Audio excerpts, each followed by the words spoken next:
Hello guys, it's me, Nikki. Recently, popular beauty influencer and YouTube star known as Nikki Tutorials came out publicly to her more than 13 million subscribers. When I was younger, I was born in the wrong body, which means that I am transgender. Right now, researchers at MCG are studying if there's biological proof you can be born in the wrong body. In other words, can the gender of your body be different than the gender of your brain? I've seen a number of these patients for about 20 years. OBGYN Dr. Lawrence C Layman is the chief of reproductive endocrinology, infertility, and genetics, and he studies the science of gender identity. Because I think there has to be a biological basis for it.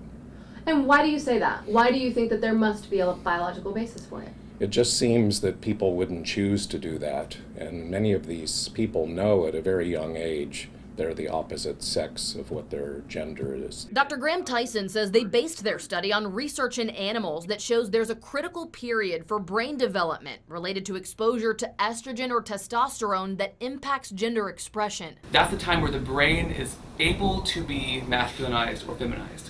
And for most, if not all, of the mammals that we've seen this in, it happens right before birth and then a little bit afterwards. Once that exposure occurs, the behavior is lifelong. So Drs. Tyson and Layman studied the DNA of 30 transgender people and specifically looked at genes involved in estrogen and testosterone metabolism in the brain. So we were looking for variants in some of the genes in the pathways of estrogen and testosterone metabolism that might affect the way it's metabolized and so therefore alter the exposure to the brain. Dr. Tyson says they did find variants in those brain pathways in the transgender people. Variants in genes cause everything about us that makes us unique people.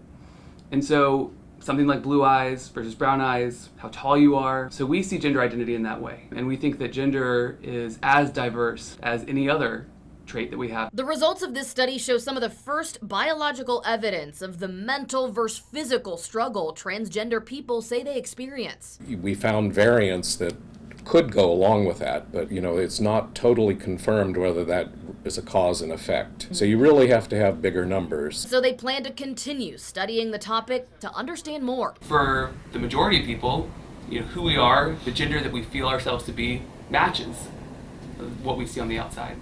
But that's obviously not always the case. And we're trying to help people understand why that is, including people that are our own patients that want to understand themselves better. Reporting from Augusta, Georgia, I'm Ashley Osborne.